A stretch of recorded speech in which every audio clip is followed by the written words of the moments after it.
이 예배 오신 여러분들 진심으로 사랑하고 축복합니다. 예배 시간이 아니면 제가 이 시간 여러분들에게 큰 절을 올려드리고 싶어요. 큰 절 받으셨다고 생각하십시오. 예배는 하나님께 영광 돌리는 자리이기 때문에 여러분에게 제가 절을 할 수 없습니다. 예배 시간이 아니면 절을 해야 되는데, 그 이유는 이제 화요일 날 설날이기 때문에 그렇습니다. 신정은 해피 뉴 이어 하고 악수하면 되고요. 그러나 우리 설날에는 해피 뉴 이어 이런 악수가 아니라 우리가 진짜 서로 절을 하면서 복을 나누는 그런 일을 해야 마땅한데, 일일이 찾아뵙고 여러분에게 인사드릴 수 없어서 특별히 이곳에 있는 우리 어르신들, 새로운 한 해에도 주님의 은혜가 더 풍성해지고 육신적으로도 강건하여지시고 하나님신 평강이 더하여지는 복된 한 해가 되시기를 바랍니다. 또 절을 해드리고 싶은 분들이 있어요. 2부 예배에 섬기시다가 1부 예배에 참여하신 우리 분들에게 특별히 절을 올려드리고 싶습니다. 제가 2주 전에 2부 예배 때 주차 문제 말씀하시면서 강하게 좀 도전을 했는데, 지난주에 안내하면서 보니까 2부에서 일부러 오신 분들이 상당히 많이 있으신 것을 보았습니다. 그리고 2부 예배 안내하면서 보니까 여전히 그대로 오시는 분도 있는 것을 보면서, 여러분, 이 나이 드셔가지고 모든 게 익숙한데 시간을 옮기기가 쉽지 않습니다. 2시간 빨리 모든 것을 시작해야 되는데 그렇게 해주셔서 감사하고, 또 광고 이후에 주차 자리를 위해서 1부 예배 끝나고 1부 예배 오신 분들이 바깥에 주차를 하시고 걸어오시는 그런 모습들을 봤습니다. 저도 그렇게 하고 있지만 익숙한 것을 떠나는 것이 쉽지 않습니다. 설날이라고 하는 의미는 설렌다라고 하는 그런 뜻도 있지만 낯설다, 그런 의미도 있다고 합니다. 사실 새로운 해라고 하는 것, 새로운 시간이라고 하는 것은 우리에게 낯섭니다. 근데 이걸 잘 맞이하려고 하면 낯선 시간만이 아니라 낯선 환경, 또 전혀 경험해 보지 못한 그런 조건들이 주어졌을 때에 두려워하지 않고, 여러분, 새해를 맞이하기를 원치 않는 사람이 어디 있습니까? 그러나 그 안으로 뛰어 들어가는 것처럼 하나님이 우리에게 도전하시고 말씀하실 때마다, 새로운 말씀이 주어지고 새로운 순종이 요구될 때마다 망설이지 마시고, 2부에서 1부 옮기는 수준이 아니라 호주를 떠나라고 하면 다시 떠날 수 있는 수준까지 가시는 우리 여호수아와 갈렙과 같은 성도님들이 되시기를 주님의 이름으로 축복합니다. 여러분, 한 번 옮긴 사람은 그 다음 옮기는데 문제가 없습니다. 그런데 그 자리에 한 번도 옮기지 않으신 분들은 절대로 옮길 수가 없습니다. 특별히 일부 예배 참여하신 여러분 가운데 그런 은혜가 부어지는 한 해가 되실 수 있기를 바랍니다. 마태복음을 통해 하나님의 나라에 대해서 말씀하십니다. 예수님이 왕이시라고 하는 것을 말씀하십니다. 왕으로 오신 예수님께서 하나님의 나라를 선포하시고 하나님 나라의 일을 하시는데, 그 예수님이 하신 하나님의 나라의 사역이 어떤 사역입니까? 많은 비유를 통해서 예수님께서 하나님의 나라의 사역이 무언가를 말씀하시고, 오늘도 우리에게 주신 말씀을 통하여 예수님이 행하셨던 그 하나님 나라의 사역의 본질이 뭔가를 저희들에게 보여주고 계십니다. 그 뭐냐면 추수의 사역입니다. 예수님은 추수하기 위해서 오신 분이십니다. 한국은 설날을 맞이하고 있지만 이 호주는 이제 추수의 시즌으로 접어들고 있습니다. 이미 벌써 체리는 한창 수확이 되고 있고, 여러분, 이른 풋사과도 벌써 시장에 나와 있는 것을 여러분 보셨을 것입니다. 플레밍턴 시장에 가보면 새로운 추수한 과일들이 벌써 등장하고 있는 것을 볼 수 있습니다. 망고는 끝나가고 있고, 이제는 사과는 수확이 시작이 되고 있습니다. 이제는 밤이 등장하는 그런 일들이 있게 되어질 것입니다. 이제는 단감도 등장할 것입니다. 이제 가을이 접어드는 2월입니다. 추수의 시즌이 시작되고 있습니다. 주님께서 저와 여러분들에게 이제는 본격적인 추수를 말씀하시면서 그 일꾼들을 부르시며 다가오고 있습니다. 세례요한은 예수님의 등장에 대해서 예고한 사람이죠. 전령과 같이 예수님 오신다 하면서 예수님을 어떤 분으로 소개하고 있습니까? 마태복음 3장 11절 12절에 보니까 나는 너희로 회개하게 하기 위하여 물로 세례를 베풀거니와 내 뒤에 오시는 이는 나보다 능력이 많으시니 나는 그의 신을 들기도 감당하지 못하겠노라. 그는 성령과 불로 너희에게 세례를 베풀 것이요. 그 다음에 하시는 말씀이에요. 손에 키를 들고 자기의 타작마당을 정하게 하사 알곡은 모아 곳간에 들이고 쭉정이는 꺼지지 않는 불에 태우시리라. 이게 어떤 일입니까? 가을에 추수할 때 일어나는 그 일을 보여주시면서 예수님이 오셔서 그 일을 하실 것이라고 말씀하십니다. 알곡은 모아서 곳간에 들이고 쭉정이는 모아가지고 불에 태우시는 그 일을 하기 위해서 성령으로 불로 세례를 베푸실 분이 오신다. 그렇게 예고하고 있습니다. 여러분, 이번 주간에 묵상할 말씀이지만 예수님께서 천국에 대해서, 하나님의 나라에 대해서 어떤 것인가를 말씀하시면서 비유로 말씀하십니다. 13장 24절부터 30절에 예수께서 그들 앞에 또 비유를 들어 이르시되 천국은 좋은 씨를 제밭에 뿌린 사람과 같으니, 그러면서 농사에 천국을 비유하십니다. 추수 때에 내가 추수꾼들에게 말하기를 가라지는 먼저 거두어 불사르게 단으로 묶고 곡식은 모아 내 곡간에 넣으라 하리라. 여기도 가라지와 곡식이 나오고 있는 것을 볼 수 있습니다. 씨를 뿌린 다음에는 거두는 작업을 하게 되는데, 바로 하나님의 나라는 씨를 뿌리고 그 추수할 때가 되면 거두어서 알곡과 가라지를 구분하는 그런 나라다라고 하는 것을 말씀하고 계십니다.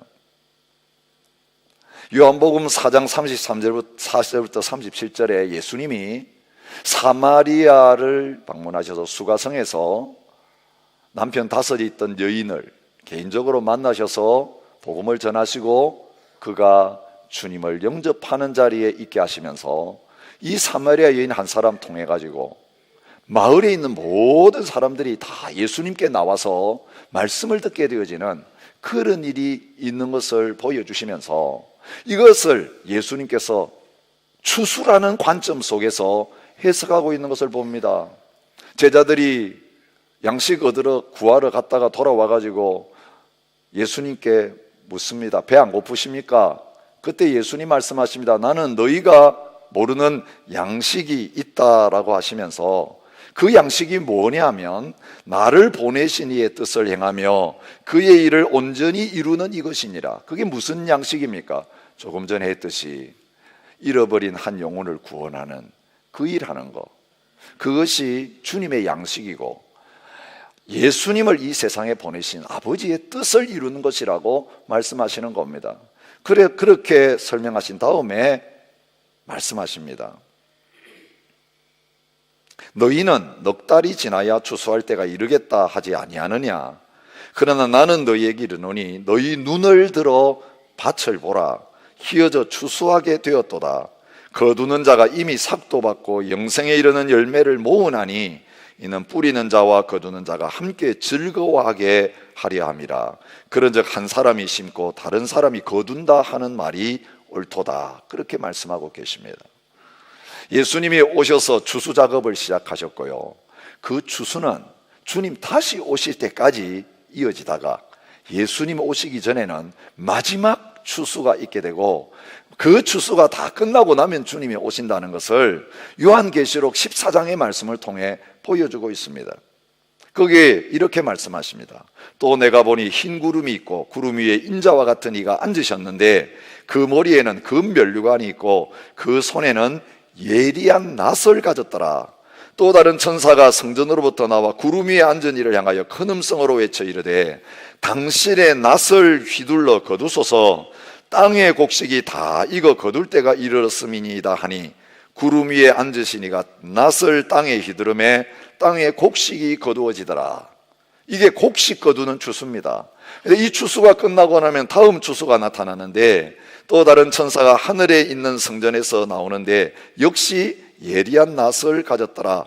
또 불을 다스리는 다른 천사가 제단으로부터 나와 예리한 낫 가진 자를 향하여 큰 음성으로 불러 이르되 내 예리한 낫을 휘둘러 땅에 포도송이를 거두라. 그 포도가 익었느니라 하더라.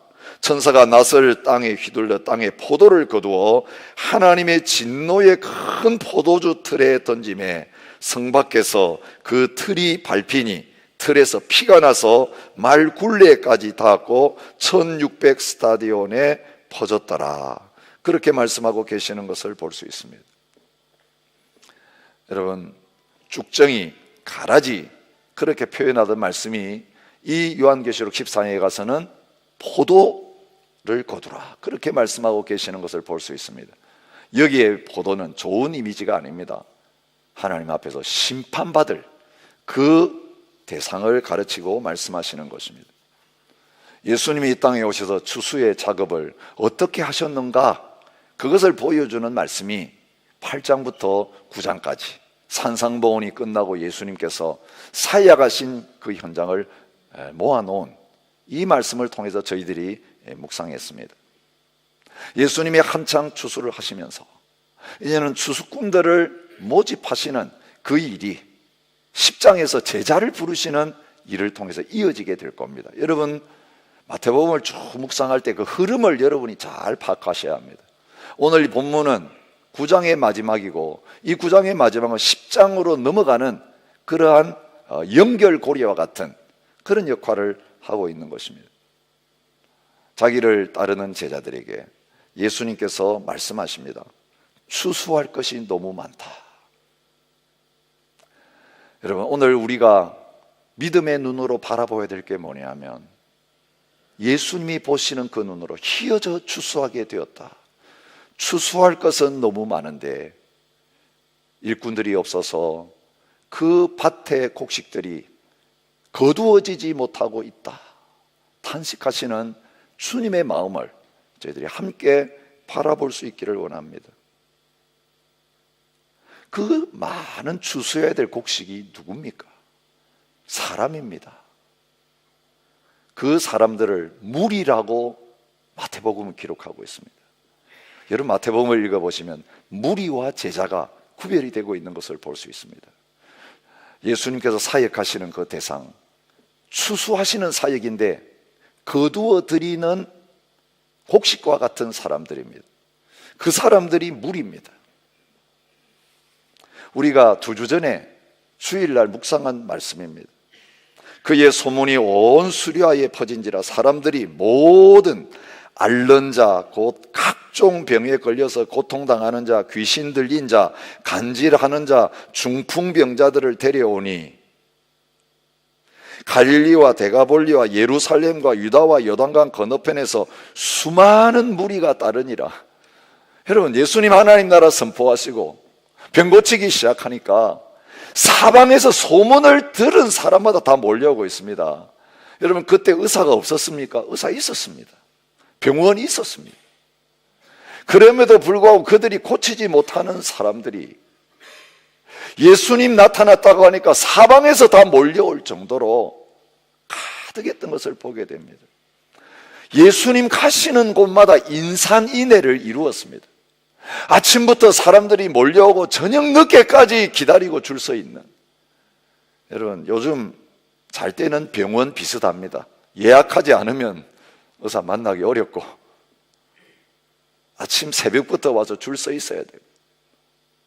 거기 들어가면 항상 자리가 꽉 차 있어서 빈 틈이 없고 빈 시간이 없고, 예수님이 바로 그런 가운데 있었습니다. 그 수많은 무리들, 예수님을 계속 따랐습니다.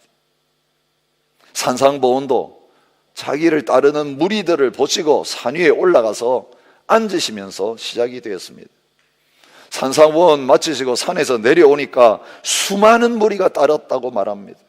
8장 18절에는 예수께서 무리가 자기를 에워싸는 것을 보시고 건너편으로 가자 배 타고 제자들 데리고 가다라 지방으로 떠나시는 것을 보게 됩니다. 예수님 혼자서는 감당할 수 없을 정도로 휘어져 추수하게 되었지만 거두어 줄 사람이 없어서 널브러져 있는 그 수많은 추수해야 될 곡식들을 예수님은 바라보고 계시는 것입니다. 그 무리들 어떤 사람들입니까? 목자 없는 양과 같이 고생하며 기진하는 사람들이다. 그렇게 오늘 성경은 가르쳐주고 있습니다. 우리가 얼마 전에 묵상했던 예레미야서에 나타난 이스라엘 백성들이 패망하기 전에 형편과 마찬가지입니다. 여러분, 예수님은 제2의 예레미야이신 거 아시죠? 예레미야 그렇게 예언하고 사역했는데도 결국 성이 예루살렘이 무너지고 망한 것처럼 예수님이 오셔서 그렇게 사역하신 다음에도 결국 예루살렘이 로마군에 의해서 완전히 돌 위에 돌 하나 남지 않고 무너졌는데 영적인 형편이 너무 비슷합니다. 여러분, 마지막 때에도 또 마찬가지의 일이 일어날 것을 말합니다. 예레미야 50장 6절에 말합니다. 내 백성은 잃어버린 양떼로다. 그 목자들이 그들을 곁길로 가게 하여 산으로 돌이키게 하였으므로 그들이 산에서 언덕으로 돌아다니면서 쉴 곳을 잊었도다라고 말합니다. 에스겔 34장 5절부터 6절의 말씀과 같습니다. 목자가 없으므로 그것들이 흩어지고 흩어져서 모든 들짐승의 밥이 되었도다. 내 양떼가 모든 산과 높은 맷뿌리 에마다 율이 되었고 내 양떼가 온 지면에 흩어졌을 때 찾고 찾는 자가 없었도다라고 말씀하고 계십니다. 여러분, 그 당시에 이 거짓 목자들 어떤 사람들입니까? 바로 서기관과 바리새인들이었습니다. 예수님께서 사역하시는 8장 9장의 현장 속에 자주 등장하는 사람들이 있습니다. 예수님은 선한 목자가 되셔가지고 그 양들을 돌보시며 추수사역하고 계시는데 그 추수하는 것 방해하는 존재들이 바로 이 서기관과 바리새인들이었습니다. 중풍병에 걸려서 고통당하는 그 영혼, 죄 사함을 먼저 주시고 고쳐 주시려고 할 때에 거기에 있었던 서기관들이 뭐라고 합니까? 이 사람이 신성을 모독하도다. 하나님만 죄를 사하신데 너가 누군데 죄를 사하려고 하느냐. 여러분, 예수님은 이 추수하게 되어진 길을 잃고 방황하는 양떼들을 바라보면서 그들을 향하여 추수의 사역을 하려고 하시는데 이 서기관은 그것을 못마땅하게 여겨가지고 방해하고 있는 것을 볼 수 있습니다. 마태복음 9장 10절부터 11절에 바리새인이 등장합니다. 예수님은 세리마태를 세금 거두는 현장에서 나를 따르라고 불러서 제자로 삼으셨습니다. 이건 바리새인의 관점에서 보면 있을 수 없는 겁니다.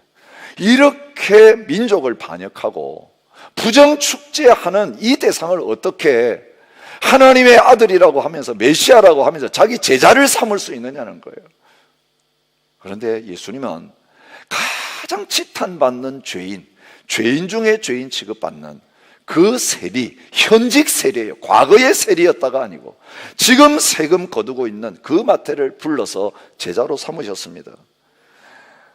그 마태가 제자되고 나니까 마태의 집에서 잔치가 벌어집니다. 거기에 초청받았던 사람은 당연히 세리, 죄인들이 가득 찼습니다. 예수님은 그들과 함께 먹고 마시셨습니다. 이때에도 역시 바리새인들이 예수님을 보고 말합니다. 너희 선생은 세리와 죄인들과 함께 잡수시느냐? 여러분, 오늘 본문에도 보십시오. 예수님이 귀신 들린 사람 쫓아내고 나니까 바리새인들이 뭐라고 34절에 말합니까? 그가 귀신의 왕을 의지하여 귀신 쫓아낸다. 예수님 귀신 들린 사람으로 몰아붙입니다. 귀신을 힘입어서 귀신 쫓아내는 존재로 비난하고 격화시키는 것을 보게 됩니다. 내가 진실로 진실로 너희에게 이르노니 문을 통하여 양의 우리에 들어가지 아니하고 다른 데로 넘어가는 자는 절도요 강도요. 예수님은 그들을 그렇게 부르셨습니다. 도둑이 오는 것은 도둑질하고 죽이고 멸망시키려는 것뿐이요. 양들은 길을 잃고 방황하고 이제는 먹을 게 없어가지고 쓰러지기 일보 직전인데 그 양들을 돌보지 않을 뿐만 아니라 예수님이 나타나서 돌보려고 하니까 오히려 예수님 보고 그 기진하고 고생하는 양들 돌본다고 비난하고 정죄하고 돌팔매질하고 손가락질하는 그런 모습. 예수님이 오시기 전에 영적인 형편이 바로 그런 형편입니다. 양들 먹이라고 맡겨놨더니 양들을 착취하고, 양들 먹을 것을 자기가 다 먹어 치우고, 양들은 먹을 것이 없어서 자기 먹을 것 찾아서 목장에서 다 튀어나와가지고 이리저리 산과들을 헤매고 있는 형편. 그래서 어떤 목자가 나타나가지고 먹을 것 준다 그러니까 이 배고픈 길을 잃어버린 양들이 그 먼 거리를 멀리하다 하지 아니하고 예수님께로 몰려오고 있는 그 현실, 추수할 것이 너무 많다라고 주님께서 말씀하시는 현실입니다. 그 현장 속에서 예수님이 추수의 작업을 하고 계시는 것을 볼 수 있습니다. 여러분, 예수님의 추수 작업은 오늘 본문에는 어떤 모습으로 표현되고 있느냐 하면 목양하시는 사역이다, 그렇게 표현되고 있습니다. 예수님 태어나실 때에 동방박사들이 와가지고 예루살렘에 가서 예수님 찾았습니다. 그런데 거기에 있던 서기관들이 답을 말씀을 통해서 줍니다.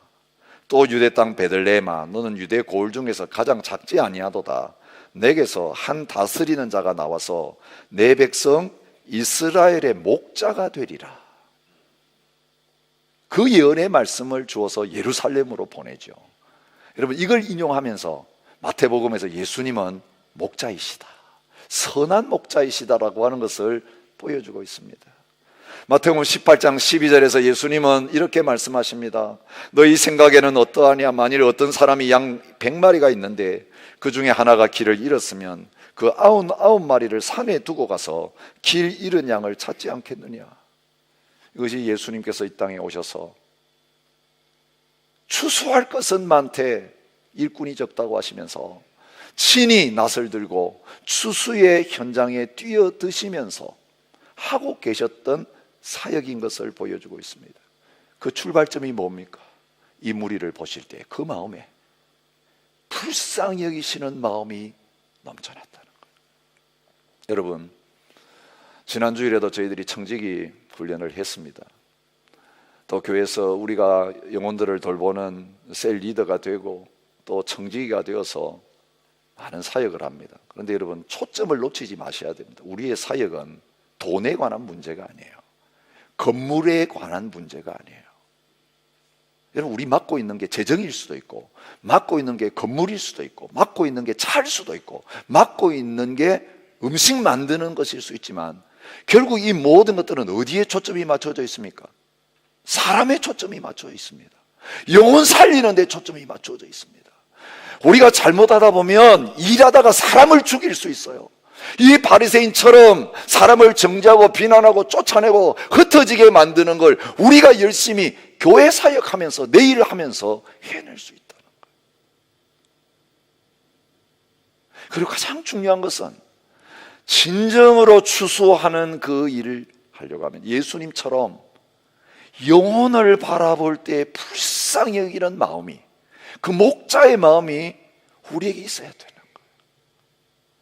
주님은 병든 영혼 바라볼 때 지나가실 수가 없었습니다.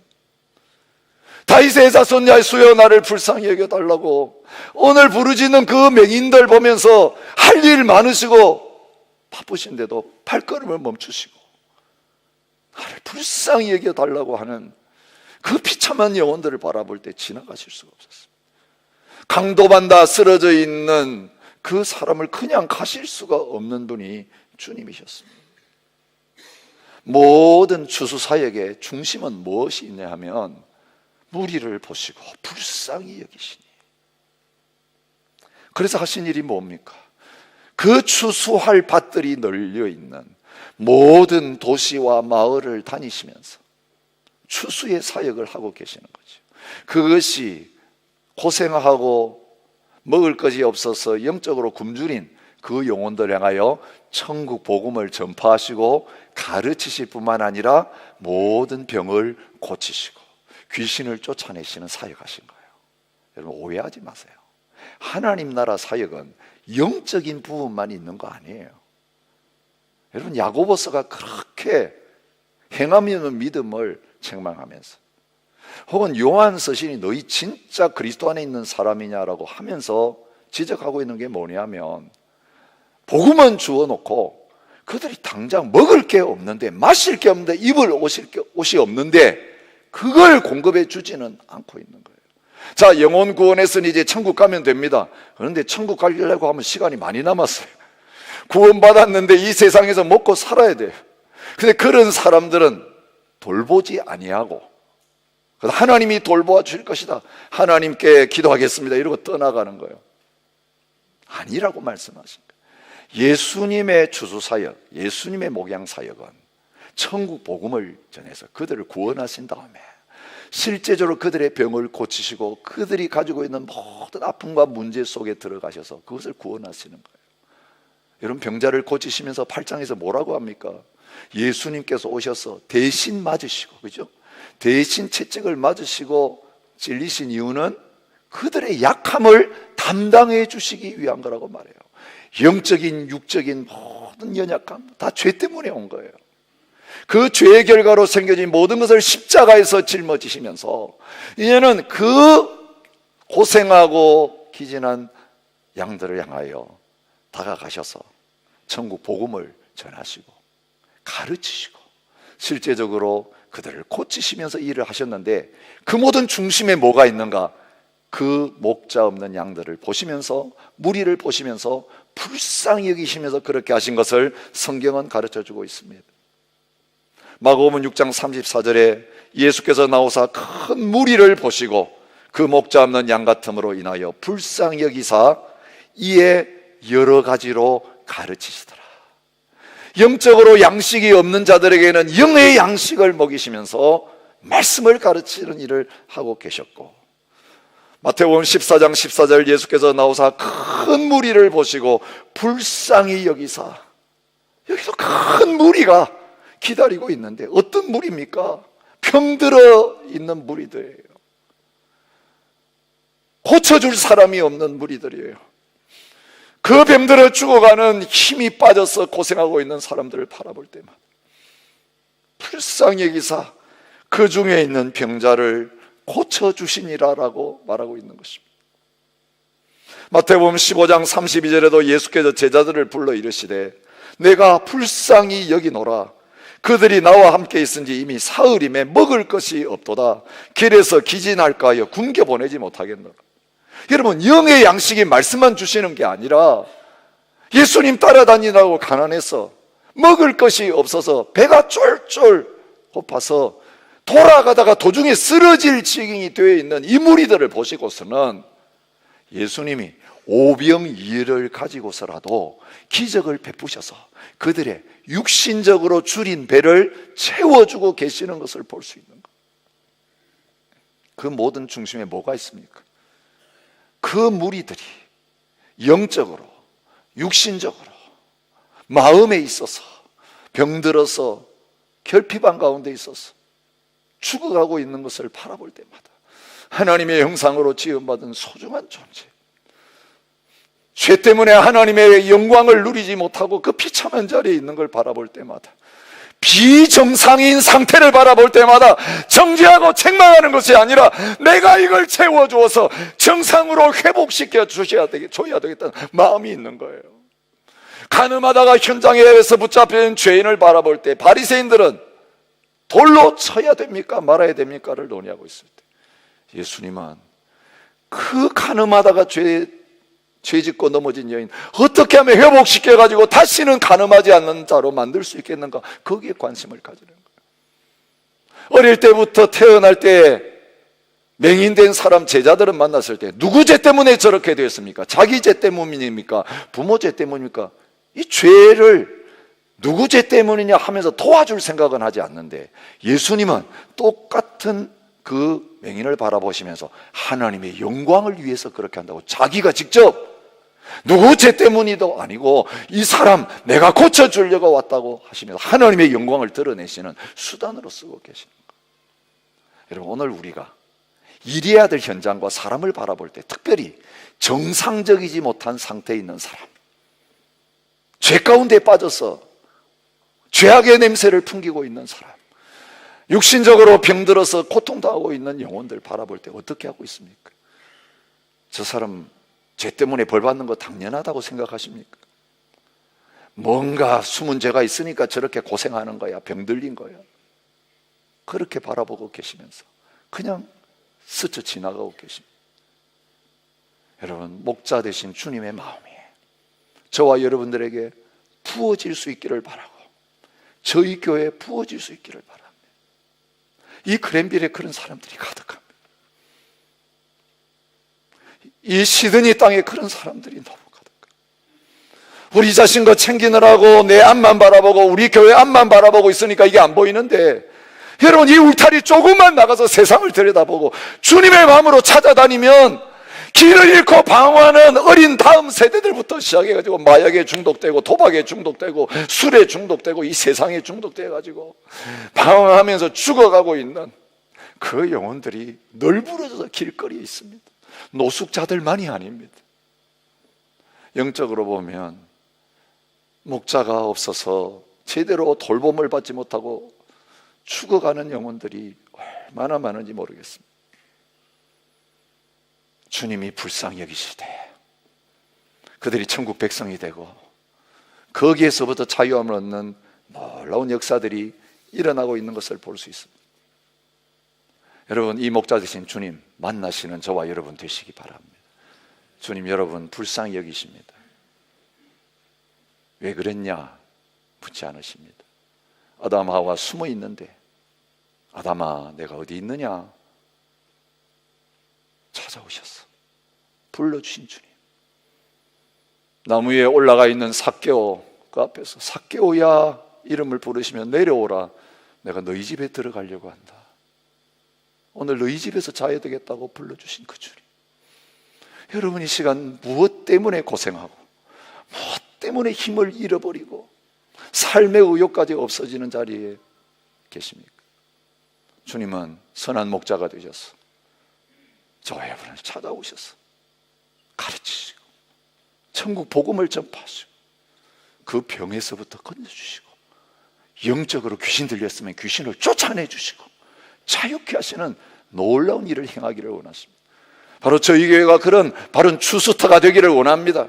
우리 셀과 전도회가 바로 그런 영적인 추수의 장이 되는 은혜가 임할 수 있기를 주님의 이름으로 축복합니다. 저희 가정에서 그런 영적인 추수가 일어날 수 있기를 진심으로 축복합니다. 근데 그것이 끝이 아닙니다. 예수님 오셔도 혼자서 그거 하시느라고 아침부터 저녁까지 혼자서 분주하셨습니다. 예수님은 모든 마을 다 혼자서 다닐 생각 없었습니다. 모든 나라 방문하실 계획 없었습니다.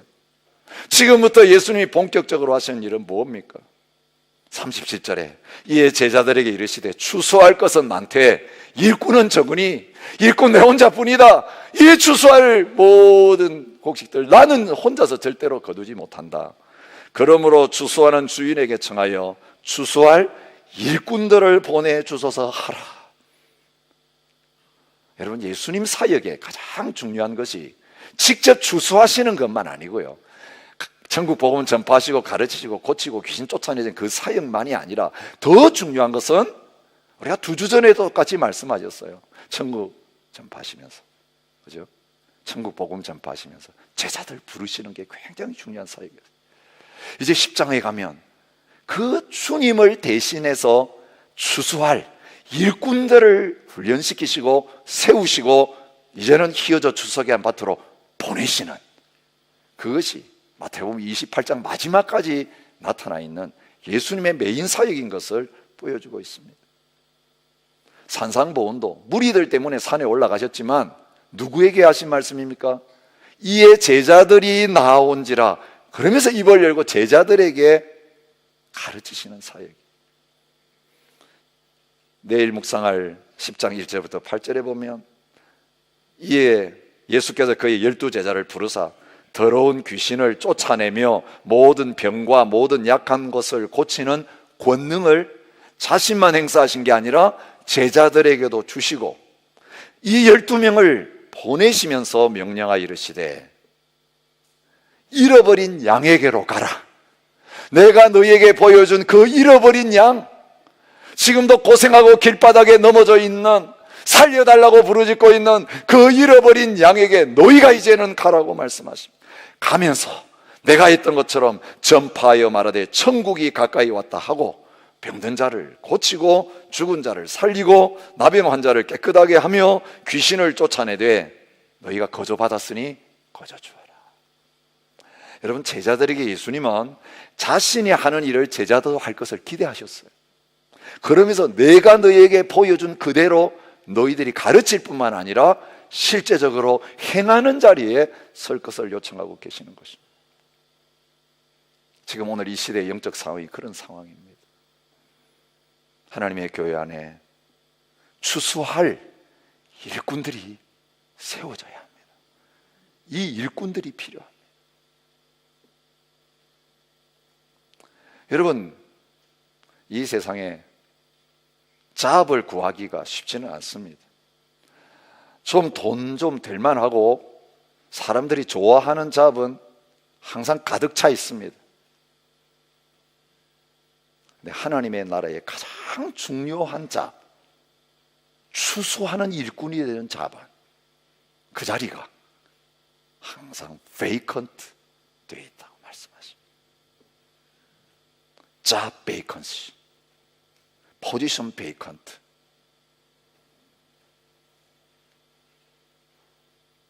여러분, 관리집사 자리 비어있는 것보다 더 심각한 문제는요,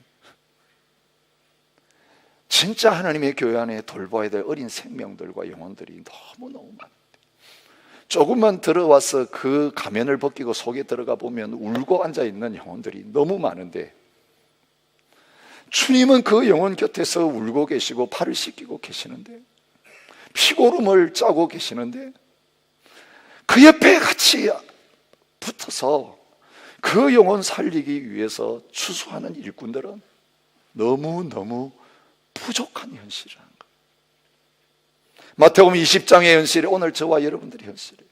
천국은 마치 품꾼을 얻어, 이 품꾼이 바로 일꾼이라는 단어 똑같아요. 포도원에 들여보내려고 이른 아침에 나간 집주인과 같으니,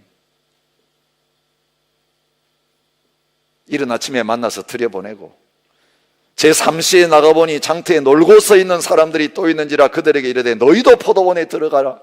또 불러서 들여보내고 6시와 9시에 나가보니까 또 있어서 들여보내고 마지막 문 닫기 1시가 전인 제11시 오후 6시에 문 닫는데요, 오후 5시에도 나가가지고 일꾼의 한 사람이라도 더 필요한 그 포도원의 형편을 보면서 너희는 어찌하여 종일토록 놀고 여기 서 있느냐, 우리를 품꾼으로 쓰는 이가 없습니다라고 하는 그들에게 너희도 포도원에 들어가라. 여러분, 주님의 포도원은 늘 베이컨트예요. 여러분, 추수할 게 너무 많기 때문에, 여러분, 우리 교회 안에만이 아니에요. 그랜빌만이 아니에요. 시드니와 호주 땅만이 아니에요.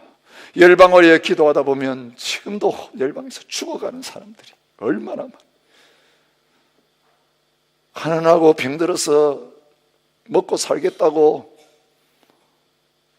그거 다 브로커들이 하는 줄 알면서도 재산 다 털어가지고 배 탔는데 원하는 그 나라에는 도착하지도 못하고 지중해 바다에서 빠져 죽는 난민들이 올해 벌써 2,000명이.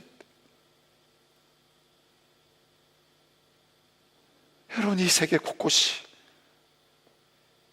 목 잡는 영과 같이 영적으로 육신적으로 길을 잃고 방황하는, 추수해야 될 영혼으로 가득 차 있는 현실을 보면서 주님께서 함께 가서 이 영혼들 추수하지 않겠느냐라고 하시면서 이 추수할 제자들을 부르고 계시는 것입니다. 여러분, 저와 여러분들이 한번 하나님 앞에서 우리의 컨디션이 어떤 자리에 있는지 한번 질문해 봤으면 좋겠습니다. 나는 구경꾼인가? 불평꾼인가? 싸움꾼인가? 아니면 일꾼인가? 여러분, 비행기를 타면 클래스가 있습니다. 퍼스트 클래스, 비즈니스 클래스, 이코노미 클래스. 요즘은 또 새로운 클래스들이 계속 생기고 있는 것을 볼 수 있습니다. 이거 어디서 생겼는지 아세요? 미국 서부의 개척 시대에 역마차에서부터 클래스가 시작되었다고. 그때 대표적인 마차 브랜드가 콩코드라고 하는 마차였다고 합니다. 그걸 생산한 업체가 에봇 다우닝 컴퍼니에서 이 콩코드라는 유명한 역마차를 생산했어요. 요즘도 이 콩코드에서 비행기를 생산하고 있는 거 아시죠? 그때 생산했던 콩코드 역마차는 9인승 혹은 12인승이었다고 합니다. 너무 좁기 때문에 승객이 많으면 역마차 지붕에 사람들을 태우고 가기도 했다고 합니다. 좌석은 매우 좁아가지고 폭이 불과 15인치로 항공기의 폭보다 훨씬 좁았고 시간당 13km 정도 운행할 수 있었다고 합니다. 근데 여기에 1등석, 2등석, 3등석이 있었습니다. 그래서 그 등석에 따라 차이가 나는데 위치가 달라지는 거 아닙니다.